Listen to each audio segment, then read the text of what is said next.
supposed to be a happy time for us.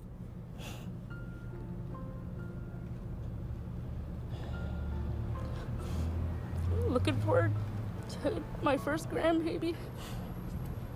Now I don't know. 5 days from now, Fargo police will smash open the door of apartment 5. Inside, they will find a newborn baby girl. Alive. Crying. Cradled by a woman who has no business holding her. But they still won't find the baby's mother. That moment is coming. Hold on to it. Because right now, it's still Saturday, August 19th, 2017, and none of that has happened yet. Right now, it's just an ordinary afternoon in a modest apartment building on 9th Street North, in North Fargo, North Dakota. Someone is doing laundry down the hall. A television murmurs through a thin wall. The air outside is heavy with that particular late summer stillness that asks nothing of anyone. At 1:24 p.m., a 22-year-old woman named Savanna Greywind sends her mother a text message. She's ordered a pizza. Lunch is coming. It's the kind of message families send 1,000 times without a second thought. Savanna is 8 months pregnant.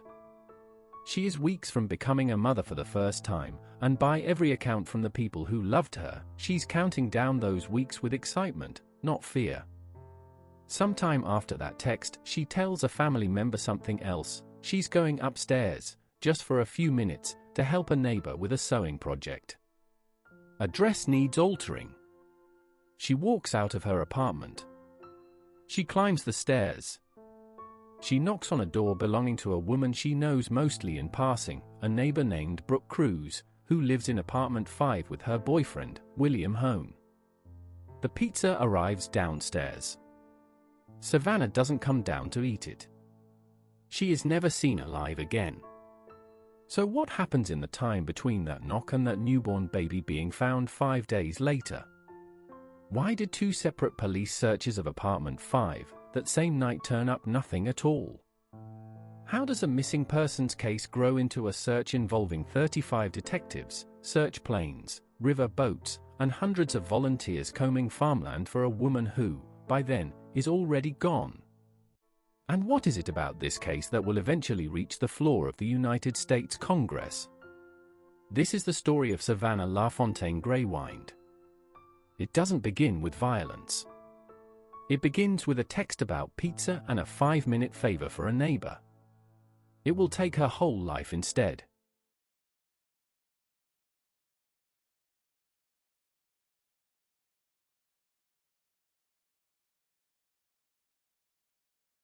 Before this is a story about a crime, it has to be a story about a person, because somewhere in the telling of true crime, victims have a way of becoming timelines instead of people. Savanna deserves better than that. She was 22 years old in the summer of 2017, a member of the Spirit Lake Nation, with family ties to the Turtle Mountain Band of Chippewa as well, 2 indigenous communities that would, within days, send members traveling to Fargo to search for her. She lived with her parents, Joe and Norberta Greywind, in that same apartment building on 9th Street North, the kind of working-class building where people recognize each other in the hallway even if they don't always know each other's names. By every account from the people closest to her, Savanna was warm, family-oriented, and deeply anticipating her first child. She'd been with her boyfriend, Ashton Matheny, for nearly 7 years, a long relationship built well before either of them imagined becoming parents. People who knew her described someone who lit up at the idea of motherhood, who was, in the simplest sense, looking forward to her life. She was 8 months along. The baby, a daughter, due by mid-September, would eventually be named Hazley Jo. Here's a detail worth sitting with. Earlier that same Saturday, Savanna's teenage brother had come to the apartment building, sent by their mother to pick up his sister so she could drive him to work. He knocked on a door. He heard, he later said, what sounded like a sewing machine running inside. No one answered. Think about that for a second. A member of her own family stood within a few feet of wherever Savanna was at that exact moment, close enough to hear a sound that, in hindsight, may have been the very sewing machine she'd gone upstairs to use. At the time, it seemed like nothing. A neighbor too busy to answer the door. Nobody thought twice about it. Savanna wasn't a stranger swallowed by an unfamiliar city. She was a daughter who'd just texted her mother about pizza. A sister whose brother came looking for her within the hour. A partner whose boyfriend was preparing to welcome their daughter into the world. She was surrounded by people who loved her, and she still vanished inside the very building where her family lived.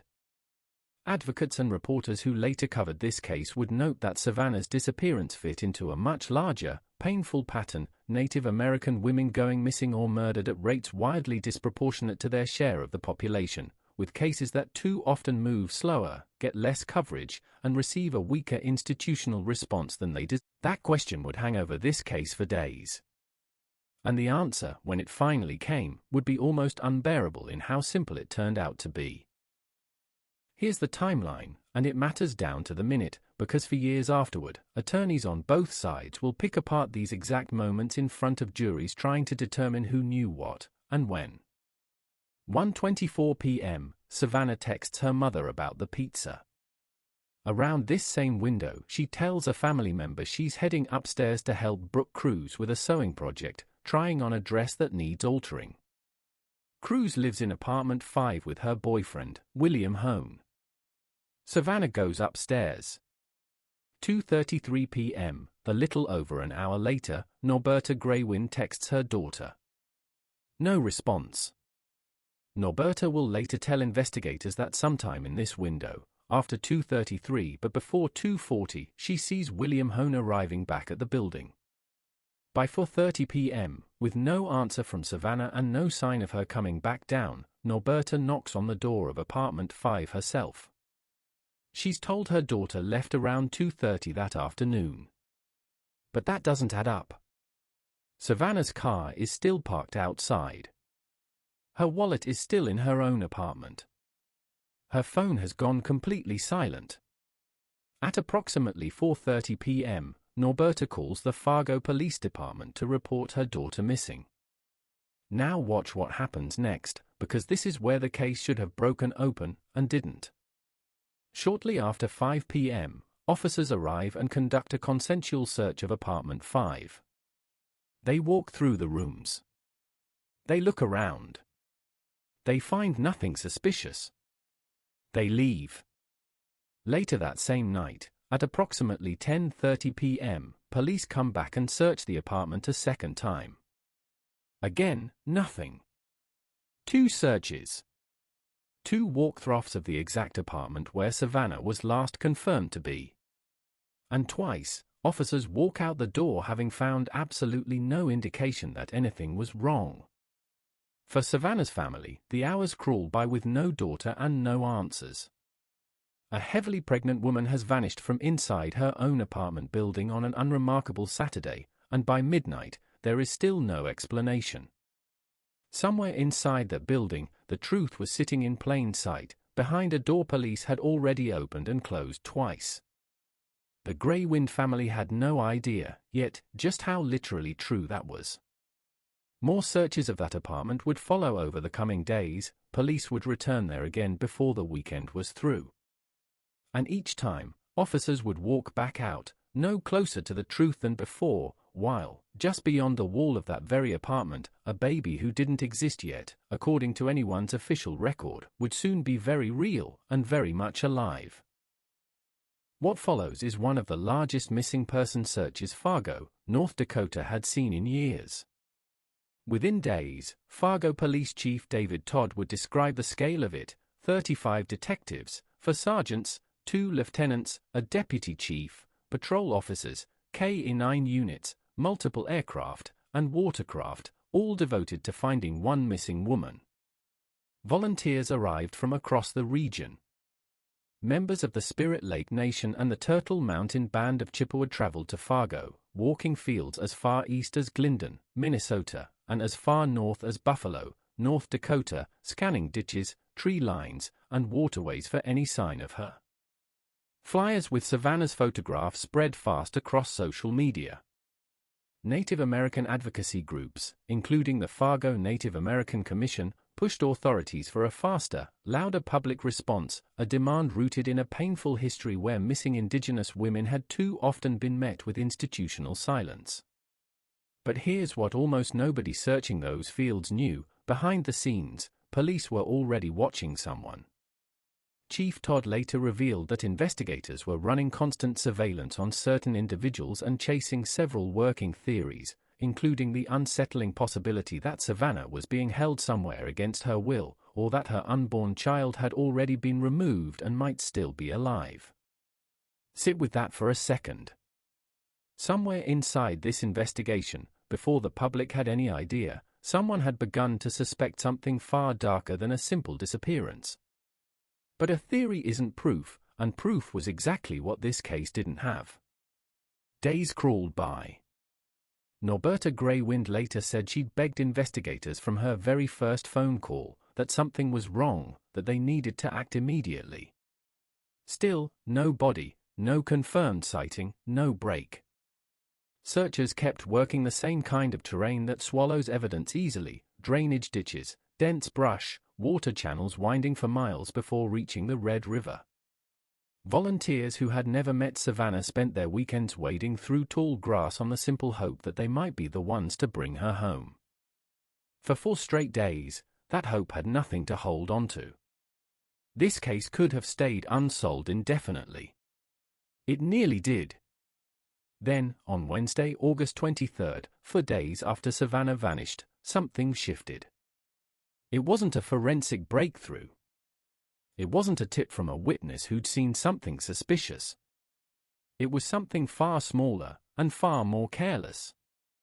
William Hoehn's co-workers at a local Walmart came forward with a detail that, on its surface, barely seemed worth mentioning. Hoehn had been talking, in the days right after Savanna disappeared, about having a newborn baby at home. A newborn.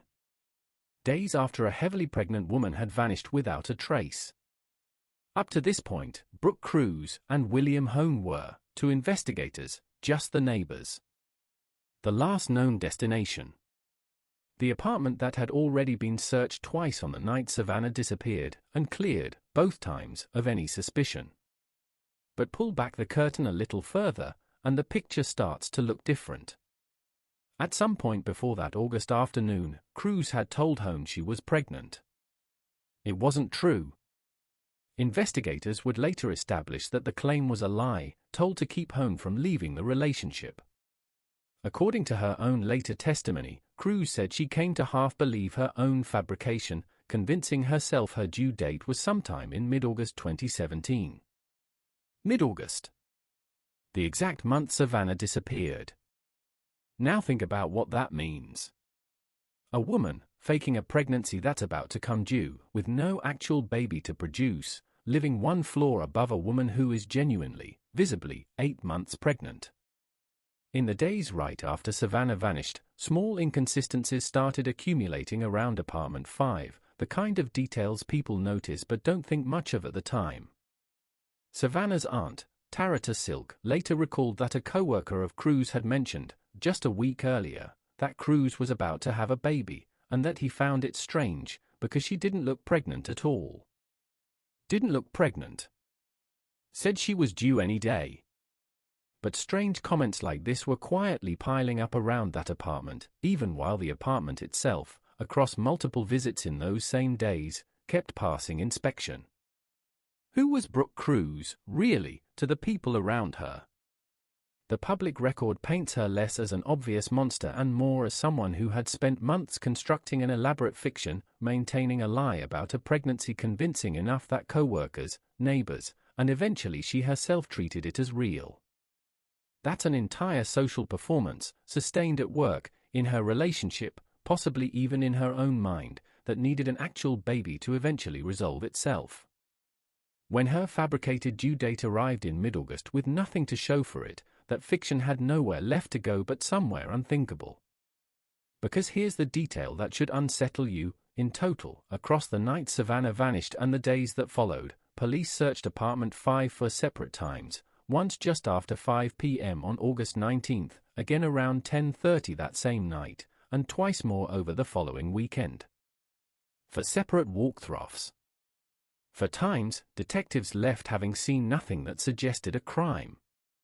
Whatever had happened inside apartment 5, it had been hidden well enough to survive a direct missing persons investigation, repeatedly, in real time. Then came Hoehn's offhand comments to his Walmart co-workers about a newborn at home, comments that, once relayed to detectives, gave investigators something they hadn't had in any of the earlier searches, a specific, checkable claim that simply didn't match anything else on record. No baby shower. No hospital record the Greywind family knew of. No birth announcement anywhere. And yet Hoehn was telling people at work he had a newborn daughter. That single inconsistency was enough. Combined with the unexplained disappearance of a woman last confirmed entering that exact apartment, it gave police something the earlier visits never had, probable cause for a search warrant. Those earlier searches had one major limitation: officers could only look where Cruz and Hoehn let them look. A warrant would change that completely, stripping away the control the couple had used to shape what investigators saw. On Thursday, August 24th, 5 days after Savanna vanished, Fargo police prepared to execute that warrant. What they found on the other side of that door would change everything. This is the moment we opened on. Now you know how we got here. On the afternoon of Thursday, August 24, 2017, Fargo police forced their way into apartment 5. Inside, Brooke Cruz.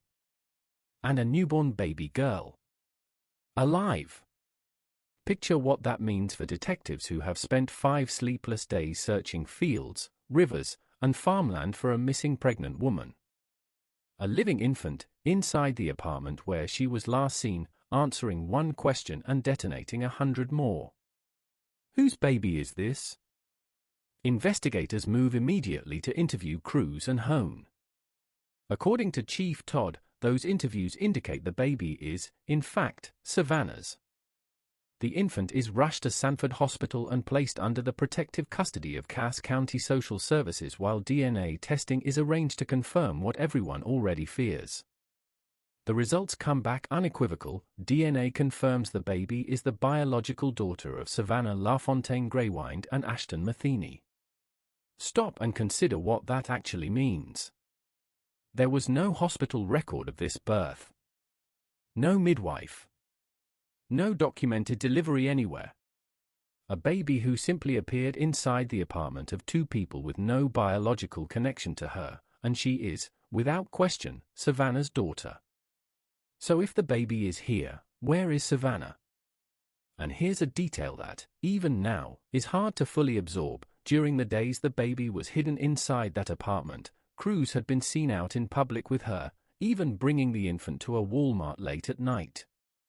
A woman walking through a public store with a stolen newborn, while an entire region searched the countryside for that baby's mother. For the Greywind family, this discovery lands as both relief and terror, fused together. Their granddaughter is alive. But the way she appeared, alive, inside a stranger's apartment, with no explanation for how she got there, makes one outcome feel increasingly, unbearably certain. Cruz and Hoehn are taken into custody. But Savanna still hasn't been found. The search for her body, though almost no one says that word out loud yet, continues. Searchers fan out across rural Cass County, working farmland and waterways, following whatever leads the now arrested couple's statements provide. 3 days later, on the night of August 27th, a search party investigating a rural farmstead finds what Chief Todd will later describe as suspicious items suggesting the location may be connected to a crime scene. And near that farmstead, in the water, searchers spot something pressed against a fallen log, an object, wrapped in plastic, roughly the size and shape of a human body. At approximately 9:20 that night, that object is identified. It is Savanna. For 5 days, hundreds of people held on to the fragile possibility that she might still be found alive. That possibility ends on a stretch of the Red River, confirming the fear her family had been carrying since the moment Norberta first picked up the phone.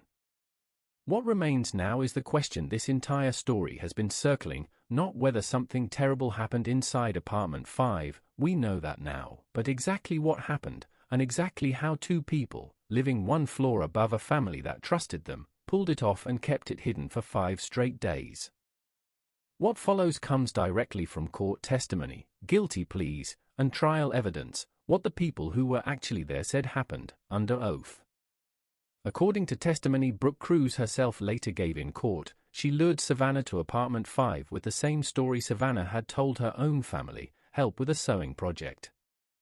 Once inside, Cruz said, she started a confrontation, accusing Savanna of harassing her cat. A physical fight broke out between the two women.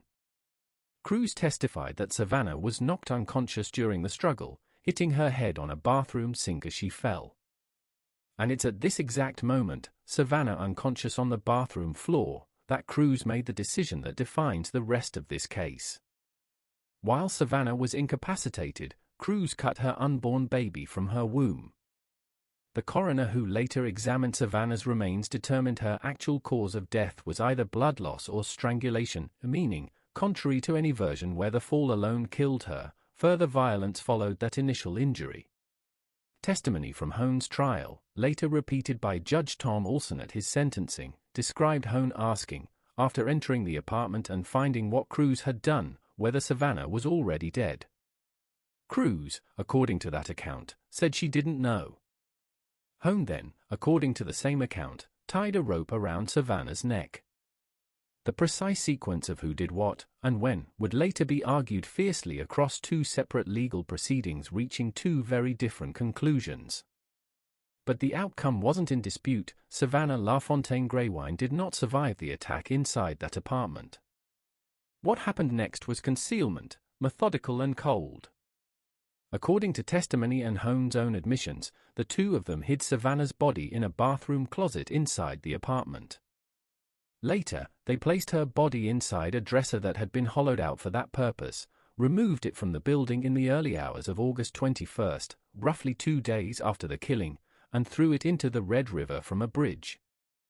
Hoehn would later admit to helping dispose of bloody towels and clothing connected to the crime, while consistently maintaining, in statements to investigators and in court, that he hadn't known about or participated in the killing itself.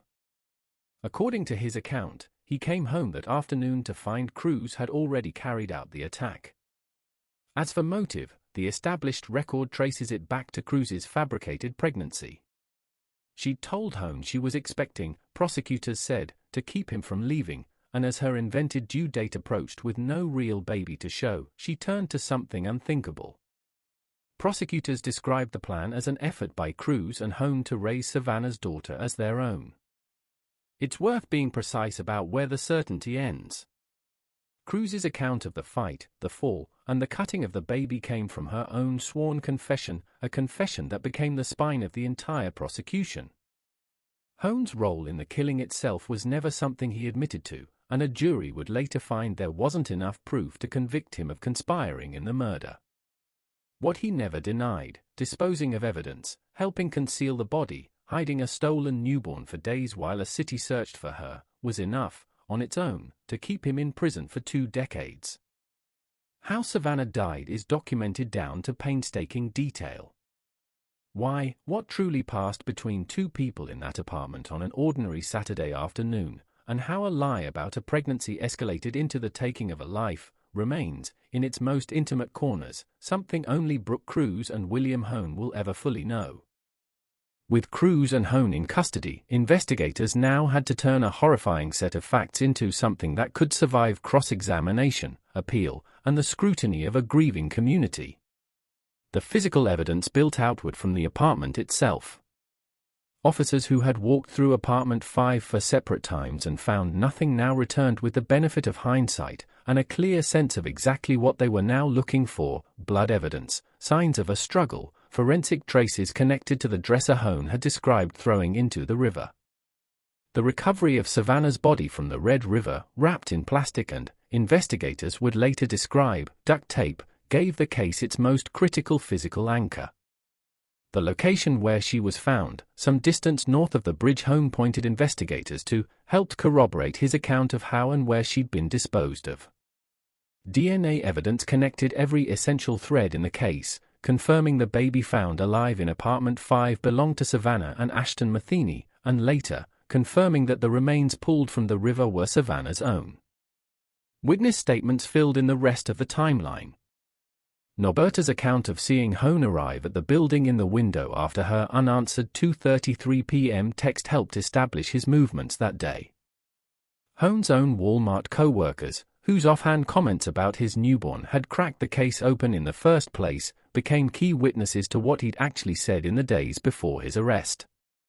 But perhaps the most striking piece of testimony came from somewhere unexpected, inside the prison system itself. Brian Grob, an inmate who served time alongside Hoehn, testified that Hoehn told him directly about cleaning up Savanna's blood, wrapping her body in trash bags, and placing it inside the hollowed-out dresser, a second-hand account that, if believed, lined up with much of what investigators had already pieced together from the physical evidence.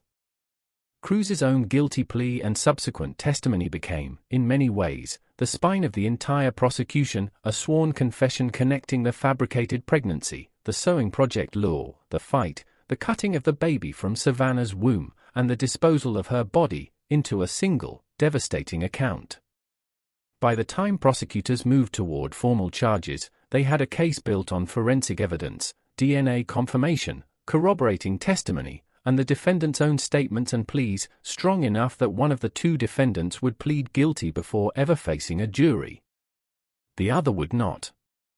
That single difference, one confession, one denial of the most serious charge, would define the next 2 years of legal proceedings. It split this case into two very different stories, one that ended quickly and conclusively, and one that would win through a jury trial, an appeal, and a second sentencing hearing, testing exactly how the justice system divides responsibility when two people are accused of acting together, but only one admits to the killing. What courts ultimately decided about that division would leave Savanna's family caught somewhere between justice served and justice still unfinished. Both Cruz and Hoehn were charged with conspiracy to commit murder and conspiracy to commit kidnapping, tied to Savanna's death and the abduction of her newborn daughter. Prosecutors' theory: the couple had planned together to raise Savanna's baby as their own. Cruz moved first. On December 11, 2017, she pleaded guilty to conspiracy to commit murder, conspiracy to commit kidnapping, and giving false information to police. On February 2, 2018, she was sentenced to life in prison without the possibility of parole. At sentencing, Cruz addressed the Greywind family directly, telling them, in a brief and emotional statement, that she was guilty and deserved every year of the sentence she was about to receive. Norberta told the court that day was the first time she'd truly learned how her daughter was murdered and how her granddaughter had been taken, and said she was satisfied with the life sentence handed down. In September 2018, Hoehn went to trial on a single charge, conspiracy to commit murder in Savanna's death. The trial featured Cruz's own testimony, delivered as a witness against the man she'd once shared an apartment and a relationship with, along with Brian Grob, the former cellmate, describing what Hoehn had allegedly told him about cleaning up the crime scene. Legal observers noted exactly how difficult prosecutors' task was. Proving conspiracy to commit murder required showing Hoehn agreed to the killing beforehand or as it happened, not just that he helped cover it up afterward. His account, that he came home to find Cruz had already attacked Savanna, gave the defense enough of a foothold to win an acquittal on that specific charge. On September 28, 2018, after deliberations resumed that morning, the jury delivered its verdict just before 4 p.m. For hours that day, nobody outside the jury room knew which way this would go, whether the man who hid the evidence was also the man who'd agreed to the killing. Not guilty. For a community that had spent days searching fields and riverbanks for Savanna, the verdict landed like a gut punch. The man who'd helped conceal her body, dispose of evidence, and hide her stolen newborn for days, somehow not held responsible for her death itself. But the murder conspiracy charge was never Hoehn's only charge. Separately, in September 2018, he'd already pleaded guilty to conspiracy to commit kidnapping and to providing false information to police, charges tied not to the killing, but to his admitted role in hiding the baby and misleading investigators during the search. At his initial sentencing in October 2018, Judge Tom Olson granted prosecutors' request to label Hoehn a dangerous special offender, pushing his maximum sentence from roughly 20 years to life. Citing a 2012 conviction for injuring his infant son, the court sentenced him to life with the possibility of parole. Hoehn appealed. In August 2019, the North Dakota Supreme Court ruled that the dangerous special offender designation had been wrongly applied. His 2012 conviction and the 2017 kidnapping conspiracy weren't legally comparable, the justices found, despite both involving harm to infants. The court upheld his conviction but threw out the life sentence, ordering him resentenced under the standard 20-year maximum. The ruling devastated the Greywind family. Through their attorney, Gloria Allred, Norberta said she feared it left her granddaughter, Hazley Jo, less protected, even though Hoehn remained behind bars, and the ruling concerned only sentencing length, not his guilt. On October 7, 2019, Hoehn was formally resentenced. Judge Olson, visibly frustrated that he could no longer impose the life sentence he'd originally intended, gave Hoehn the maximum allowed under the corrected charges, 20 years, plus an additional 360 days for the false statement charge, served concurrently. At that hearing, Hoehn apologized repeatedly to Savanna's family, many of whom chose not to attend, saying he thought about them and prayed for them every day. Asked to explain why this happened, he said he couldn't, adding, in an apparent reference to Cruz, that maybe she could. Brooke Cruz remains in prison for life, without parole. William Hoehn is serving 20 years. This case never stayed contained within the Cass County Courthouse. It reshaped a community, and it reshaped a national conversation about the safety of Indigenous women. In Fargo, the apartment building on 9th Street North became, for a time, a place people avoided. Neighbors described being too frightened to leave their homes for weeks. Windows in apartment 5 were boarded up. Even a year later, residents told local reporters they hadn't fully shaken the unease of knowing what had happened just down the hallway from where they slept. Savanna's family was left to grieve a daughter while raising her granddaughter. Hazley Jo, the baby cut from her mother's womb and found alive inside a stranger's apartment, survived the attack that killed her mother. Ashton Matheny, Savanna's longtime boyfriend and Hazley's father, was granted custody of his daughter. In interviews marking the anniversary of Savanna's death, Matheny spoke about watching Hazley grow, seeing his late partner reflected more in her face with every passing year. The case's reach extended well beyond Fargo. Savanna's death, and the disproportionate rates at which Indigenous women across the United States and Canada go missing or are murdered, helped galvanize federal legislation. Then Senator Heidi Heitkamp of North Dakota introduced what became known as Savanna's Act, legislation improving law enforcement's access to federal crime databases for tribal communities and establishing more standardized protocols for responding to cases involving missing and murdered Indigenous people. The bill was eventually signed into law, becoming one of the most significant federal responses connected to the broader missing and murdered Indigenous women and girls movement. For advocates including North Dakota State Representative Ruth Buffalo, herself a citizen of the Mandan, Hidatsa, and Arikara Nation, who had taken part in the search for Savanna, the case became both a tragedy and a rallying point. Buffalo later called the 2019 Supreme Court decision overturning Hoehn's life sentence deeply disappointing, describing it as evidence of how much work remained to achieve equal justice, a reminder that Savanna's Act, however significant, couldn't undo what happened in Apartment 5, and couldn't guarantee the next case would be handled with more urgency than this one initially was. For the Greywind family, the legal chapter effectively closed with Hoehn's 2019 resentencing. The personal chapter, raising Hazley Jo, marking birthdays and anniversaries, visiting a grave that, as one reporter observed, took a long time before grass grew thick and green over it, continues quietly, year after year, mostly out of public view. Go back, one last time, to that Saturday afternoon. A pregnant woman texts her mother about a pizza. She tells a family member she's stepping upstairs for a few minutes to help a neighbor with a sewing project. Nothing in that moment suggests danger. No warning sign.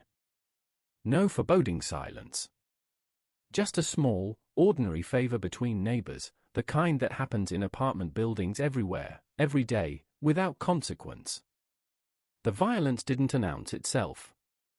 It hid behind a request as small and human as needing help with a dress. The pizza got cold on the table downstairs. Norberta kept checking her phone. The door to apartment 5 never opened with Savanna walking out of it. What happened behind that door shattered a family, gripped a city, and eventually reached the floor of the United States Congress. It exposed real gaps in how fast investigators can act on a missing person report, in how courts revisit sentences years after a crime, and in how, for far too long, the disappearances of Indigenous women specifically have failed to receive the urgency they deserve. Savanna never came back down those stairs. But her daughter survived. Her family got answers, slower, and at a far greater cost than anyone should ever have to bear. And her name now lives on in federal legislation, an effort to make sure other families aren't left waiting in a hallway, searching fields and riverbanks, for a daughter who trusted a neighbor on an unremarkable Saturday afternoon. It began with a knock on a door, and a small request for help. It ended with a nation forced to ask why that knock wasn't enough to save her.